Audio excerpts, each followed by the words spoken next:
I've just bought my 18th property and I'm going to be upgrading it from this 2-bedroom property into a 4-bedroom family home. So let's go inside and let me show you around. Before we do that, here's a quick backstory. I went to view this property 4th of December and I instantly loved it. It was spacious, had lots of potential and ticked all the boxes. I got back home, ran through the numbers, everything looked good. I called up the agents, put my offer in, and next day to my delight, I got this email. Thanks VJ, I've requested the property to come off the market now. Fast forward a couple of months, I've purchased the property and now let me show you the plans.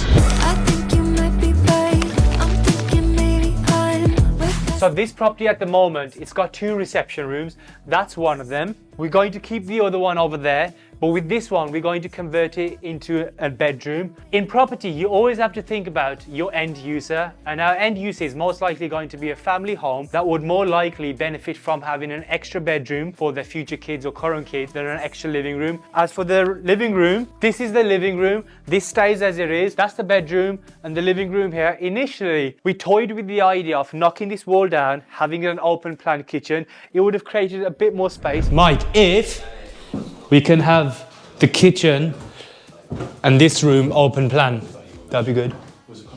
If you can. 100%. Yeah? Mike said it now, so if you don't see an open plan, it's because of him. But we decided against it, and I'll explain further on in the video why. So that's the living room done. That's the kitchen over here. As for the kitchen, it's going to be a brand new kitchen. We're going to change everything up in here, give it a good upgrade. Same for the bathroom at the end of the house. It's going to look completely new once we're done with it. That's the ground floor done. Let's go upstairs. When we first came to view this property, originally the idea was to take this wall out, create some extra space, and then split this bedroom into 2 single bedrooms. What were you thinking? So how big is the room going to be? 2 singles, like. Nah. Yeah. See, I personally prefer now more spacious rooms rather than fitting in loads of rooms. But I thought it was going to look too congested. Instead, what we're going to do is we're going to section this room off, create its own access from here, and then we're going to create a small corridor where this gives entrance to the other room. So this is the final bedroom. At the moment, it's got its own space here, which is pretty spacious, and then it's got its own compartment. You can't quite call it a bedroom, only because it hasn't got its own individual access. So that's why we're building that corridor over there, so you can instantly access this room from over there. This becomes its own room. So in a way, we've maximized this whole space and converted it into 2 double bedrooms. Once we knock this wardrobe down, it's going to create plenty of space. So overall, this property will have 4 double bedrooms. Originally, it was 2 bedrooms. All in all, this 2-bedroom property now gets converted into 4 double bedrooms.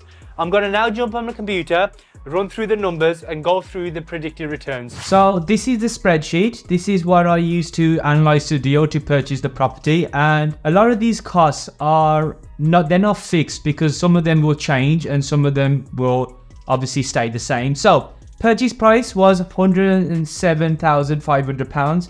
However, there was a £2,500 reservation fee, which I've put in other costs. So technically, it was £110,000 it cost me to purchase, along with the stamp duty, the legals, and broker fees. So all in all, also, one thing I forgot to mention is that the bridging loan is an estimate for me to borrow the money for 9 months, but I think we should be able to refurb it and refinance it quicker. But I always like to give the worst case scenario, and if we manage to refinance it earlier, which I think we should be able to, then it's a bonus. Refurbishment cost, I've actually been quoted £27,000 for this. This £28,000 figure was based on us taking out the wall in the kitchen that I talked about, but I didn't feel like it would add that much value to the property. Maybe it would have, but like £1,000, I'd rather save it. I'd rather spend more on the decor just to make it look a bit better.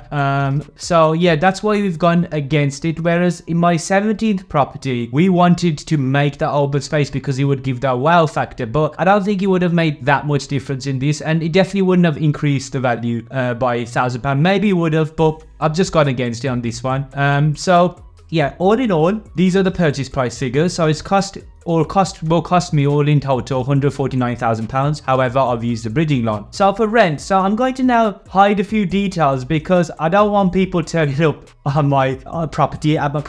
So I'm gonna hide some details, but if you look, I put a monthly rent estimated for £900. However, I think I can get a bit more because there's a property which is a 3 mason in bed on the same road. Again, I know I've hid the details, but if you look, they're asking for £995. They haven't got that yet. Originally, they had the same property for £1,200. So that's the kind of going rate in this area. Not going rate because obviously they didn't get it, but that's the kind of rent, you know, we're touching on. It's close to £1,000. And if you look at the spec on this property, ours will be similar. I'm hoping ours will be slightly better than this. So just for argument's sake, I think we can get 950, but I'm going to put 900. Okay. The other costs are straightforward.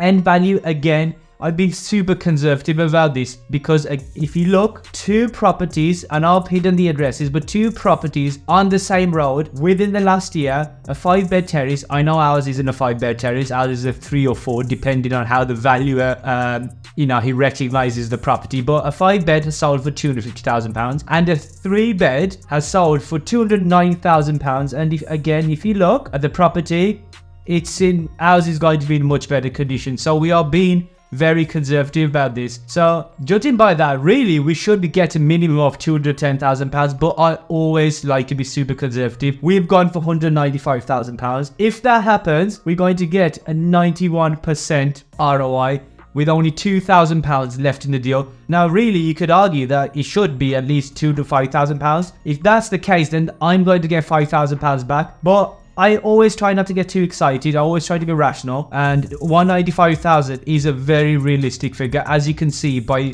solid proof. Now, you guys might be thinking, okay, he's only making £164 on this cash flow, and this is what I wanted to talk about as well, because £164 is not a lot, right? Especially if like something happens, there's repairs and maintenance. But I am now purchasing properties that they may not cash flow in the near future, but they're more likely to appreciate because, again, if you look at the same property, if you just look at the data, it's gone up in value significantly. I mean, for example, it's gone up by £50,000, if my maths is correct. Sorry, £45,000 just in 4 years, and it's consistently gone up in value. Just so £40,000 in 4 years, that's like £10,000 in appreciation every year, right? Cash flow, even if I was making £300 a year, I'd be making £3,600 in cash flow. So in appreciation, I'm making 3 times more. And these are the kind of properties I'm going for. They're going to attract a higher quality tenant as well. And even this one, it's gone up.